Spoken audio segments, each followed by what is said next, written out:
नागपुर हिंसा के साजिशकर्ता फहीम खान का अब खेल खत्म होने वाला है। महाराष्ट्र में योगी मॉडल की झलक देखने मिली है, क्योंकि नागपुर महानगर पालिका ने दंगों के इस मास्टरमाइंड के अवैध घर पर बुलडोजर चलाने की पूरी तैयारी कर ली है। मुख्यमंत्री देवेंद्र फडणवीस का डंडा अब अपराधियों पर चलने लगा है और कानून के दुश्मनों को साफ संदेश दे दिया गया है। और आप ये सीधी तस्वीरें देख रहे हैं जहां पर बुलडोजर की कार्रवाई की जा रही है। महाराष्ट्र के नागपुर की ये तस्वीर।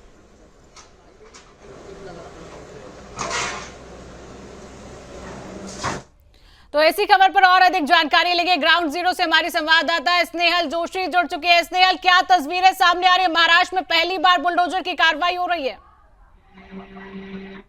बिल्कुल, इस समय महाराष्ट्र की सरकार भी अब योगी सरकार के तर्ज पर प्रदर्शन नापते हुए नजर आ रही है। नागपुर शहर के 7 तारीख के दिन जो दंगा हुआ था, उसका मास्टरमाइंड फहीम खान का घर मेरे पीछे में टूटता हुआ नजर आ रहा है। जब बुलडोजर चलाया जा रहा है नागपुर शहर में, जिस दिन ये बड़ा हादसा हुआ, बड़ी दुर्घटना हुई, उसी समय से जो है वो पूरी दंगाई को लेकर सबसे बड़ा मास्टरमाइंड फहीम खान का नाम पहले दिन सामने आया था। उसके बाद फहीम खान को लेकर नागपुर शहर के लोगों ने तीव्र जो है वो नाराजगी दिखाई थी या फिर उसके घर पर बुलडोजर चलाने की मांग भी की थी। नागपुर शहर में परसों के दिन महाराष्ट्र के मुख्यमंत्री देवेंद्र फडणवीस ने कहा है कि जो भी लोग दंगे में शामिल है और हर एक को दंगे का जो नुकसान हुआ है वो उनका घर बेचकर हम उनका नुकसान जो है वो उनसे वापस लेंगे। तो वही जो फहीम खान है, फहीम खान को लेकर उसके घर पर बुलडोजर चलाने की मांग पत्रकारों द्वारा भी की गई थी। तो वहां पर उन्होंने कहा कि जरूरत पड़ी तो उसके घर पर भी बुलडोजर चलाएंगे और आज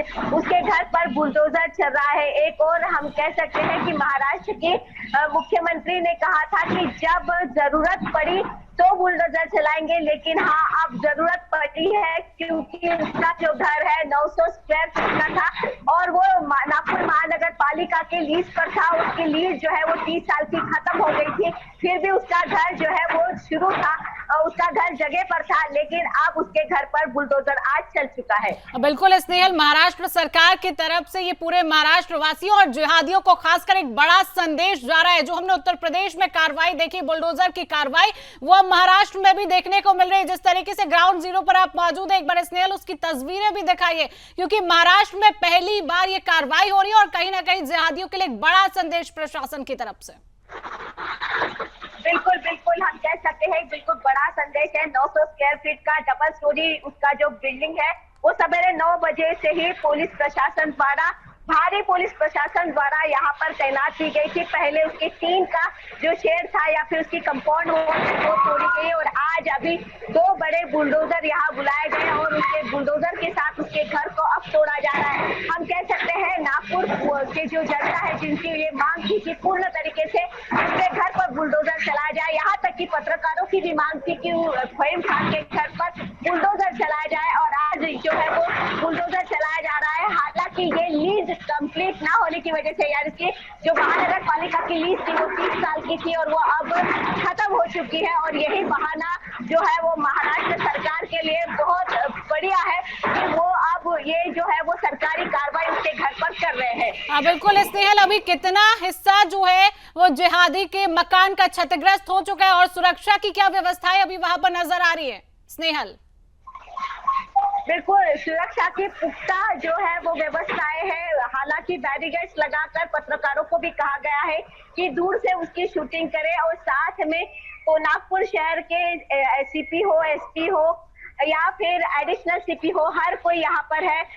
जो है वो जान मान का नुकसान जिहादियों के माध्यम से भी ना हो, इसलिए भी पुलिस प्रशासन का पुख्ता बंदोबस्त हम कह सकते हैं वो 6 किलोमीटर से ही नजर आ रहा था। रास्ते में भी पुलिस की जो है वो बड़ी बड़ी गाड़ियां और पुलिस हवालदार भी तैनात नजर आए। पूरी तरीके से हम कह सकते हैं कि आज नागपुर शहर का ये कार्रवाई जो है वो पुलिस प्रशासन द्वारा और साथ में महाराष्ट्र सरकार द्वारा बड़े ही किया जा रहा है। बिल्कुल स्नेहल, कहीं ना कहीं फहीम का जो अवैध घर है वो इतिहास बन चुका है महाराष्ट्र में, क्योंकि पहली कार्रवाई हमें महाराष्ट्र में देखने को मिली है, पहली बार बुलडोजर की कार्रवाई। हालांकि फहीम के जो परिवार वाले हैं उनको लेकर क्या अपडेट है, कहां पर वो हैं स्नेहल? बिल्कुल, आज सवेरे ही फहीम खान के घर पर जैसा बुलडोजर उसके घर के सामने नजर आया, वैसे ही फहीम खान के घर के लोगों ने अपने घर का सामान जो है वो बाजू वालों के घर में जो है वो शिफ्ट किया है। तो हम कह सकते हैं कि उनको भी पूर्ण तरीके से जानकारी होगी, या उसके बुलडोजर चलाने के पहले एक नोटिस महानगर पालिका द्वारा दिया होगा, क्योंकि ये जो कार्रवाई है वो नागपुर महानगर पालिका द्वारा की जा रही है, क्योंकि उनका जो घर है वो लीज पर था और उसकी लीज जो है वो पूर्ण हो चुकी है। उन्होंने लीज जो है वो एक्सटेंड नहीं की थी, और यही कारण देकर आज महाराष्ट्र के देवेंद्र फडणवीस सरकार ने उसका घर जो है वो पूर्ण तरीके से तोड़ दिया है। बिल्कुल स्नेहल, ये उन देश के तमाम जिहादियों के लिए संदेश है जो हमेशा से हिंदू परिवारों के का निशाना बनाते रहे हैं। हिंदू धर्म का कोई भी त्योहार हो उनको निशाना बनाते रहे, लेकिन जो महाराष्ट्र सरकार है उन्होंने भी अल्टीमेटम दिया था कि दंगाइयों की तरफ से जो दंगा भड़काया गया उनको बख्शा नहीं जाएगा। और उसका उदाहरण सुदर्शन न्यूज के स्क्रीन पर भी देखने को मिल रहा है कि किस तरीके से महाराष्ट्र में पहली बार बुलडोजर की कार्रवाई देखने को मिली है। स्नेहल, हालांकि परिवारजनों की तरफ से कोई प्रतिक्रिया क्या अभी तक सामने आई? उनका परिवारजन कहां पर मौजूद है? स्नेहल, बिल्कुल नहीं, परिवार के लोगों से मीडिया के सामने आने से बचाव किया गया है। पुलिस प्रशासन उनके इर्द गिर्द है, और हमारा पूर्ण जो ध्यान है वो इस समय पर फहीम खान के टूटते हुए घर पर है। उसकी फैमिली भी यहाँ पर नहीं है, हालांकि वो कहीं दूसरी जगह होगी या फिर किसी कहीं होगी, लेकिन वो इस समय सामने नहीं है। बिल्कुल, और ये जो कार्रवाई है वो कहीं ना कहीं सुप्रीम कोर्ट के बुलडोजर जस्टिस पर रोक लगाने के बावजूद हो रही है, जिससे साफ है कि फडणवीस सरकार जो है वो अपराधियों पर कोई नरमी बरतने के मूड में नहीं है। स्नेहल, बिल्कुल, हम कह सकते हैं कि जिस समय उन्होंने कहा था कि पूर्ण तरीके से कार्रवाई होगी और अंतिम जो दंगाई होगा उसको तक पकड़ा जाएगा, किसी भी हालात में हम इन्हें छोड़ेंगे नहीं। जो इन्होंने भी नागपुर शहर में दंगा भड़काया है या फिर दंगे में शामिल हुए हैं, वो हर किसी पर कार्रवाई होगी, अंतिम व्यक्ति तक कार्रवाई होगी। ये बात भी देवेंद्र फडणवीस ने कही है, और आज का ये बुलडोजर ये साबित करता है कि महाराष्ट्र सरकार की जो भूमिका है वो पूर्णतः दंगाई विरोधी है या फिर हिंदुत्ववादी सरकार है, जो हमेशा ही दंगाई जो है वो हिंदुओं पर अत्याचार करते आए हैं। तो अब इसके बाद ये बुलडोजर चलना भी जरूरी था, क्योंकि आने वाला समय जो है स्नेहल, अब जो फहीम के घर पर बुलडोजर की कार्रवाई हो रही है और अब अन्य जो दंगाई थे, अन्य जो आरोपी थे जिनकी तरफ से हिंसा भड़काई गई थी नागपुर में, और अब उनका नंबर भी मुझे लगता है कि आने वाला है। जिस तरीके से महाराष्ट्र सरकार का बयान और सीएम का बयान सामने आया था कि हिंसा में हुए नुकसान की जो भरपाई है दंगाइयों की संपत्ति जब्त कर की जाएगी। हाँ बिल्कुल, दंगाइयों की संपत्ति जो है वो जब्त की जाएगी, लेकिन उसके पहले दंगाइयों को एक आंकड़ा दिया जाएगा, क्योंकि पंचनामा हो चुका है। लगभग 2 दिन के बाद जिन लोगों का नुकसान हुआ है, गाड़ियों का नुकसान हुआ है, घर का नुकसान हुआ है, उनको जो है वो भरपाई सरकार द्वारा मिलने वाली है। उसके बाद सरकार ने जो लोगों को पैसे दिए हैं उसका पूरा बजट लिया जाएगा और उन दंगाई को वो दिया जाएगा, पैसे भरने के लिए कहा जाएंगे। अगर पैसा नहीं भरते तो उनकी प्रॉपर्टी भी जब्त जरूर होगी। स्नेहल, छत्रपति शिवाजी मॉडल अब हमें महाराष्ट्र में देखने को मिल रहा है, इसको लेकर क्या कहेंगे? क्योंकि नागपुर में 1992 के बाद कुछ ऐसा दंगा हुआ और उसकी तस्वीर बहुत ही भयानक है। 1992 के बाद कभी भी ऐसी ही तस्वीर नागपुर और महाराष्ट्र से सामने नहीं आई थी।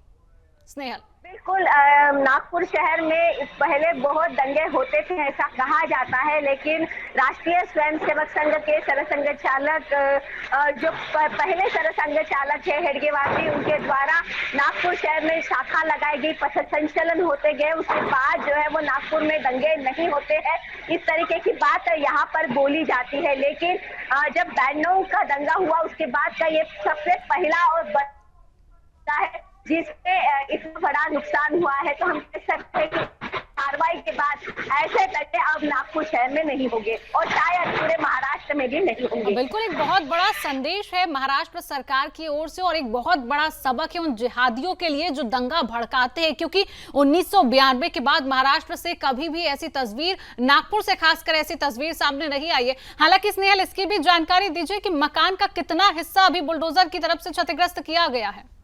स्नेहल, बिल्कुल 900 स्क्वायर फीट का अगर ये घर है तो कम से कम हम कह सकते हैं 50% जो है 50% जो घर है वो अब गिराया गया है और 50% की जो कार्रवाई है अभी बाकी है। और लगभग कौन कौन से अधिकारी वहां पर इस कार्रवाई के दौरान मौजूद है स्नेहल?